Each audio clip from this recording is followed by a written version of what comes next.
وہ راتوں کو ہمارے سامنے سجدہ اور قیام کرتے ہیں.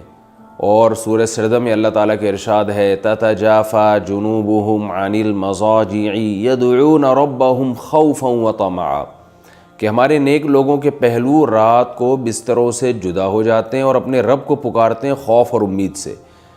تو یہ ساری چیزیں ہیں. نبی صلی اللہ علیہ وسلم نے ایک صحابی کے بارے میں فرمایا کہ فلاں کتنا ہی اچھا ہے، کاش وہ تہجد پڑھ لیتا. تو اس طرح کی روایات ہیں.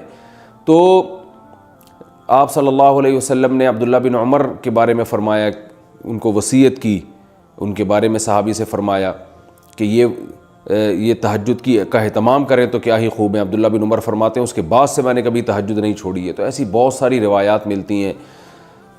سورہ مزمل کا پورا دوسرا رکوع ہے ہی تہجد سے متعلق.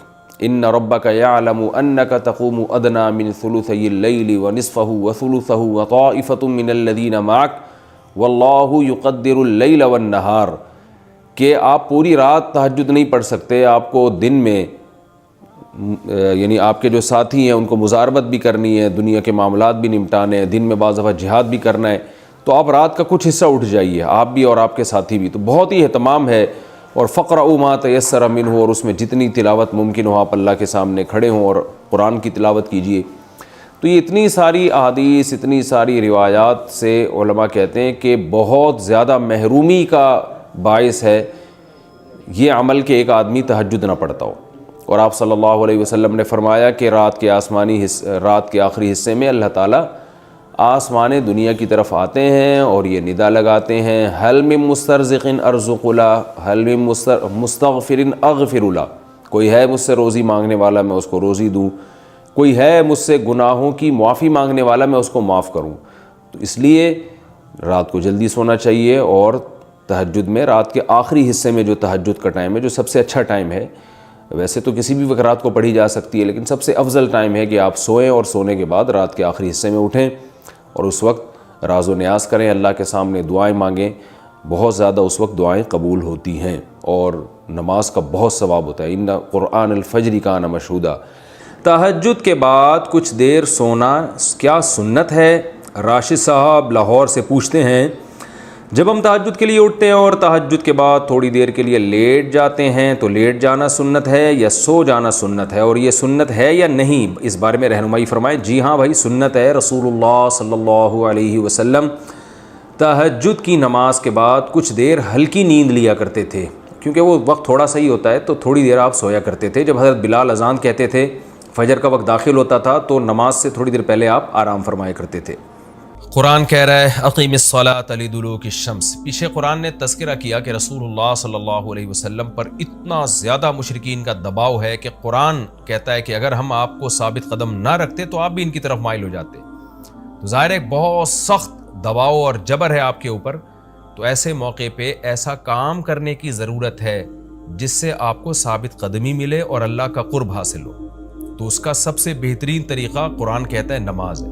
یعنی اے نبی صلی اللہ علیہ وسلم آپ نماز کو مضبوطی سے تھامیے تاکہ آپ کو ثابت قدمی ملے، آپ کو اللہ کا قرب ملے. کیونکہ جس اللہ کے لیے کام کیا جا رہا ہے نا، جب تک اس اللہ سے رشتہ مضبوط نہیں ہوگا تو اس کام میں آپ ثابت قدم نہیں رہ سکتے. اور اللہ سے رشتہ مضبوط کرنے کا سب سے بڑا ذریعہ نماز ہے. اس لیے قرآن کہتا ہے اقیم الصلاۃ، آپ نماز قائم کیجئے لدلوک الشمس، سورج کے ڈھلنے کے وقت. سورج کب ڈھلتا ہے؟ جب بالکل بلندی پہ جا کے ڈھلنا شروع ہوتا ہے تو ظہر کا وقت شروع ہوتا ہے. الی غسق اللیل، رات کے اندھیروں تک.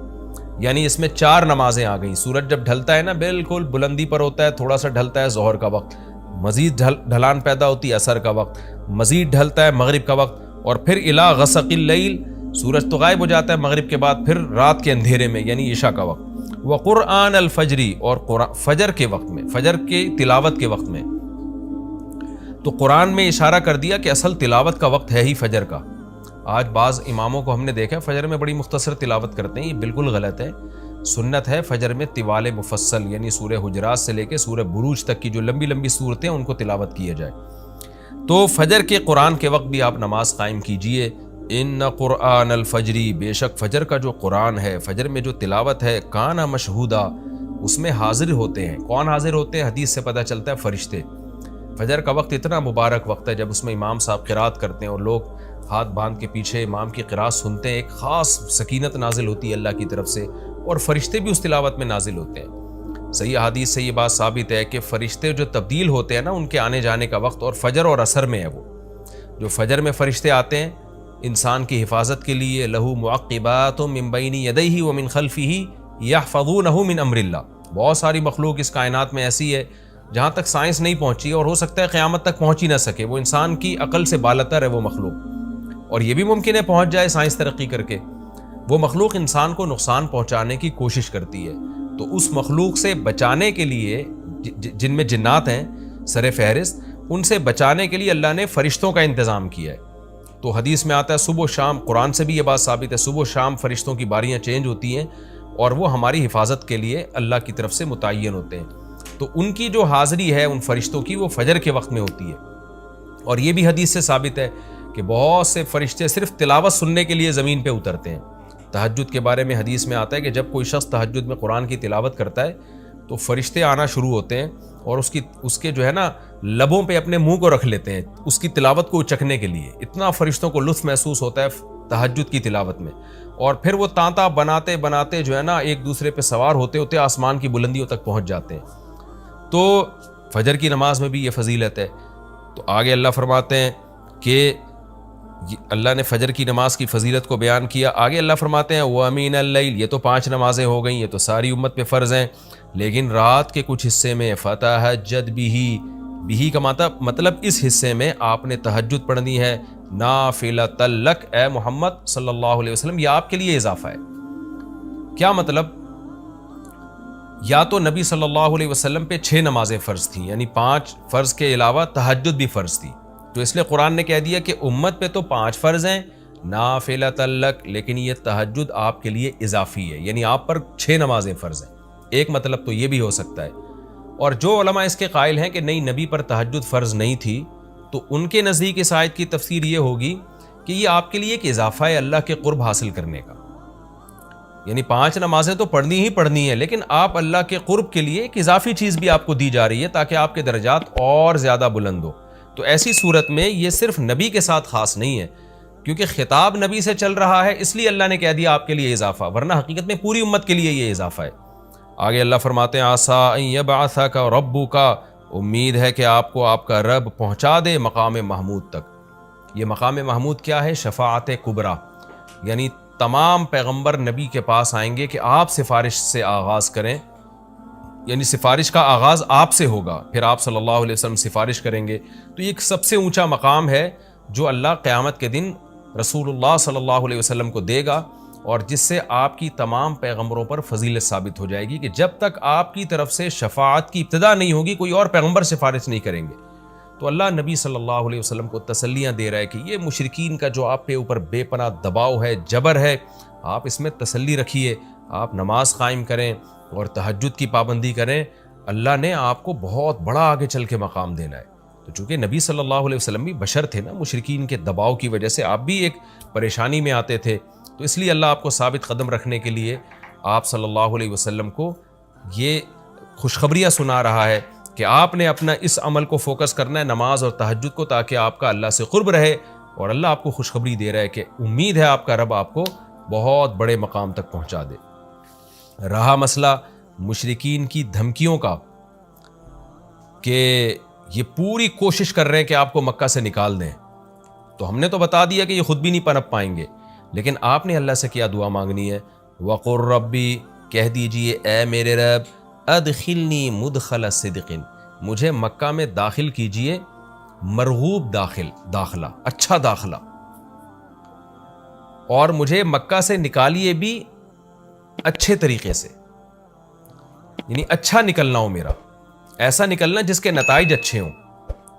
اس میں اشارہ ہے کہ آپ صلی اللہ علیہ وسلم کو مکہ سے نکالنے پر مجبور کیا جائے گا، اور ایک وقت آئے گا کہ آپ مکہ سے نکلیں گے۔ تو اللہ اپنے حبیب صلی اللہ علیہ وسلم کو پہلے سے دعا سکھا رہے ہیں کہ آپ اللہ سے دعا مانگیں، اللہ جب میں نکلوں تو میرا داخلہ بھی اچھے طریقے سے ہو اور میرا نکلنا بھی اچھے طریقے سے ہو، یعنی پسندیدہ نکلنا ہو۔ سوال پیدا ہوتا ہے نکلنے کا عمل تو پہلے ہے اور مکہ میں داخلے کا عمل بعد میں، تو نکلنے کا تذکرہ پہلے ہونا چاہیے کہ اللہ مکہ سے مجھے اچھی طریقے سے نکال، اور مکہ میں مجھے داخل بھی اچھے طریقے سے کرنا۔ تو داخلے کا تذکرہ پہلے کیوں؟ تو اس میں بلاغت کا ایک نقطہ ہے کہ پیغمبر کا بنیادی مقصد وہ ہدف ہے جو پیغمبر دنیا میں لے کے آئے ہیں، تو اس کی آغاز تو مکہ سے کرنا ہے جس میں آپ کو بھیجا گیا، جو ابراہیم علیہ السلام کا شہر ہے، جہاں بیت اللہ ہے، اسلام کا مرکز تو اس جگہ سے بننا ہے. تو اس جگہ سے اگر نکالنا ہی مقصد ہے تو یہ جگہ تو رہ گئی نا پھر جو ابراہیم علیہ السلام کا مرکز اور ابراہیم علیہ السلام کی دعائیں تھیں. تو اس لیے اصل مقصد تو یہ کہ مکہ میں داخل میں اچھے طریقے سے ہوں، جو پیغمبر کا مقصد تھا دنیا میں آنے کا، مکہ فتح کر کے داخل ہوں، یہاں مجھے غلبہ ملے، اور یہاں میرا جب داخلہ ہو تو ایسا داخلہ جس کو میں پسند کروں. یہ جو ابھی میں مکہ میں کہیں سفر سے جا کے واپس آتا ہوں، یہ داخلہ وہ داخلہ نہیں ہے جو میں چاہتا ہوں. تو چونکہ مکہ سے نکلنا مقصد نہیں ہے، نکالا اس لیے جا رہا ہے تاکہ داخلہ ایک طاقت کے ساتھ ہو اور اچھے طریقے سے داخلہ ہو، اس لیے اس داخلے کا تذکرہ پہلے کیا جا رہا ہے. ہاں وہ داخلہ اس وقت تک ممکن نہیں ہے جب تک مکہ سے ایک دفعہ آپ کا خروج نہ ہو، تاکہ مدینہ میں ریاست بنے اور آپ 10,000 کا لشکر لے کر فاتحانہ انداز سے مکہ میں داخل ہوں اور جس مقصد کے لیے اللہ نے آپ کو بھیجا تھا وہ مقصد پورا ہو. تو وہ مقصد نکلے بغیر پورا ہو نہیں سکتا، اس لیے نکلنے کا تذکرہ کر دیا. ورنہ اصل مقصد تو یہ ہے کہ اللہ میں مکہ سے نکلنا نہیں چاہتا، میں مکہ میں داخلہ چاہتا ہوں. داخلہ ایسا ہونا چاہیے مدخل صدق، سچا مرغوب داخلہ ہونا چاہیے. چنانچہ اللہ نے آپ کی دعا قبول کی، اور جب نبی مکہ میں داخل ہوئے نکلنے کے بعد تو کیسا بہترین آپ نے کا داخلہ ہوا کہ 10,000 کا لشکر لے کر آپ گئے اور مشرکین مکہ آپ سے معافی کی بھیک مانگ رہے تھے. تو یہ مکی آیتیں اس وقت تو ظلم کے پہاڑ توڑے جا رہے تھے، لیکن پیغمبر سے اس طرح کی دعائیں کروائی جا رہی تھیں. وَأَخْرِجْنِي مُخْرَجَ صِدْقٍ، اور اللہ مرغوب نکلنا ہو، یعنی جب میں نکلوں تو بھی میرا اچھا ٹھکانہ ہو. چنانچہ آپ کا نکلنا بھی بڑا اچھا ہوا کہ پورا مدینہ آپ کے استقبال میں کھڑا ہوا تھا. اور طلع البدر علینا من ثنیۃ الوداع، یہ جو ترانے ہیں یہ مدینہ کی بچیاں آپ کے استقبال میں پڑھ رہی تھی. تو آپ کا نکلنا بھی اچھا ہوا، یعنی مدینہ میں داخلہ جو مکہ سے نکل کے، اور پھر جو مکہ میں آنا وہ تو اس سے بھی زیادہ عزت اور شان کے ساتھ ہوا. وَاجْعَلْ لِي مِن لَّدُنْكَ سُلْطَانًا نَصِيرًا، اور اللہ تو بنا دے میرے لیے اپنے پاس سے زبردست طاقت جس میں میری مدد ہو، غلبہ دے دے مجھے مشرکین پر. یہ بھی مستقبل کی دعا ہے جو ان حالات میں نبی سے منگوائی جا رہی ہے، اور اللہ نے آپ کی ساری دعاؤں کو قبول کیا. سلطان نصیر بھی دے دیا آپ کو، غلبہ بھی دے دیا مکہ پہ، ایسا غلبہ جس میں اللہ کی مدد تھی اور وہ کمزور غلبہ نہیں تھا. طاقتور غلبے کو سلطان کہا جاتا ہے. اور مدینہ میں جانا بھی آپ کا پسندیدہ ہوا اور مکہ میں آنا بھی آپ کا پسندیدہ ہوا. اور اے نبی آپ یہ بھی کہہ دیجئے جاء الحق، حق آ چکا ہے، وزہق الباطل، اور باطل فنا ہو چکا ہے. حالانکہ جس وقت یہ دعا منگوائی جا رہی تھی باطل فنا نہیں ہوا تھا، لیکن ماضی سے جب کسی چیز کو تعبیر کیا جاتا ہے تو یہ بتانے کے لیے گویا یہ کام ہو چکا ہے، حالانکہ ہوا نہیں، ہوگا. لیکن نبی کی زبان سے نکلوایا جا رہا ہے کہ آپ مشرکین میں اعلان کر دیں کہ بس یہ کام ہو چکا ہے، حق آ گیا، باطل ختم. اور یعنی ہوگا تو فیوچر میں، لیکن گویا ابھی ہو چکا ہے. اتنا یقینی ہے کہ میں تمہیں اس کی پہلے سے خبر دے چکا ہوں کہ باطل اب پنپنے نہیں پائے گا کیونکہ حق اب آ چکا ہے. ان الباطل کان زہوقا، اور باطل تو ہے ہی فنا ہونے والی چیز، جب حق آتا ہے تو باطل فنا ہو جاتا ہے. نبی صلی اللہ علیہ وسلم جب مکہ مکرمہ میں داخل ہوئے نا تو آپ بتوں کو چھڑیوں سے گراتے تھے، چھڑی سے مکہ میں داخل ہو کے 360 بت کو ایک ایک کر کے چھڑی مارتے تھے اور وہ بت الٹے لڑکتے تھے. تو آپ اس موقع پر یہ آیت پڑھ رہے تھے کہ جاء الحق وزہق الباطل ان الباطل کان زہوقا. کیا کیفیات بنتی ہوں گی صحابہ کی اور پیغمبر کی اس وقت کہ جو خوشخبری ان کو 13 سال پہلے دی گئی تھی، کئی سال پہلے دی گئی تھی اور یقینی دی گئی تھی کہ یہ ہو چکا، تو اللہ نے اپنی آنکھوں سے دکھا دیا کہ کیسے بتوں کو بیت اللہ سے نکالا جا رہا ہے اور اللہ کے گھر کو کیسے شرک سے پاک کیا جا رہا ہے. وَنُنَزِّلُ مِنَ الْقُرْآنِ مَا هُوَ شِفَاءٌ وَرَحْمَةٌ لِّلْمُؤْمِنِينَ، اور قرآن کہہ رہے ہیں ہم قرآن نازل کرتے ہیں جس میں مومنین کے لیے شفا ہے. یعنی اے نبی آپ کی تسلی کے لیے اور بھی ہم بتائیں آپ کو کہ ہم یہ جو آیتیں نازل کر رہے ہیں نا اس میں مومنین کو بھی شفا مل رہی ہے، ان کی اصلاح ہو رہی ہے شرک سے اور برے عقیدوں سے، اور مسلمانوں کے لیے یہ رحمت ہے، ان کو تسلیاں بھی مل رہی ہیں. وَلَا يَزِيدُ الظَّالِمِينَ إِلَّا خَسَارًا، اور ظالمین کے خسارے میں اضافہ ہو رہا ہے کیونکہ ظالمین اس پر عمل نہیں کر رہے، حجت تمام ہو رہی ہے. وَإِذَا نَمْنَا عَلَى الْإِنسَانِ أَعْرَضَ وَنَأَىٰ بِجَانِبِهِ، قرآن کہتے ہیں ہم جب انسان پر احسان کرتے ہیں تو وہ اعراض کرتا ہے اور اپنے پہلو کو ہٹا دیتا ہے. نعمت ملنے کے بعد بجائے اللہ کے قریب ہونے کے اللہ سے دور ہوتا ہے. وَإِذَا مَسَّهُ الشَّرُّ، اور جب انسان کو کوئی مصیبت پہنچتی ہے کان یئوسا، تو مایوس ہونے لگتا ہے. یعنی انسان کے بارے میں شکایت کی جا رہی ہے کہ اس کا اللہ پر ایمان نہیں ہے. پیغمبر کا مقصد ہے اللہ سے جوڑنا. تو یہ جو مشرکین ہیں جو اللہ کو نہیں مانتے، یہ خوشیوں میں بھی اللہ کو بھولتے ہیں اور غم میں بھی اللہ کو بھولتے ہیں. اسباب کو دیکھتے ہیں. لہٰذا جب اسباب کو آپ دیکھتے ہو اور پریشانی آتی ہے تو اسباب بتا رہے ہوتے ہیں پریشانی دور نہیں ہو سکتی، تو مایوس ہونے لگتے ہیں، ڈپریشن میں جاتے ہیں. اور جب خوشی آتی ہے تو اپنا کمال سمجھتے ہیں، لہٰذا اترانے لگتے ہیں اور خدا سے دور ہو جاتے ہیں. تو اے نبی ان سے کہہ دیجئے کل یعمل علی شاکلتہ، ہر شخص اپنی نیچر کے مطابق عمل کر رہا ہے. اچھے لوگ کیا کرتے ہیں کہ جب انہیں خوشی ملتی ہے تو شکر ادا کرتے ہیں، اور غم آتا ہے تو مایوس نہیں ہوتے، ان کو پتہ ہے غم اللہ دور کر سکتا ہے. فربکم اعلم، تمہارا رب خوب جانتا ہے بمن ہوا اہدی سبیلا، کون ان دونوں فریقوں میں سیدھے راستے پر چل رہا ہے. جو غموں میں مایوس ہو اور خوشیوں میں اترانے لگے، خدا سے دور ہو جائے، وہ گمراہی والے راستے پر ہے. اور جو خوشیوں میں اللہ کے قریب آئے، شکر ادا کرے، اور غموں میں بھی اللہ کے قریب آئے کہ غم کو اللہ ہی دور کر سکتا ہے، مایوس نہ ہو، یہ سیدھے راستے پر ہے. اللہ خوب جانتا ہے کون سیدھے راستے پر ہے، یعنی اس میں اللہ نے اشارہ دے دیا کہ یہ لوگ سیدھے راستے پر ہے، تو ہمیں ایسا بننا چاہیے.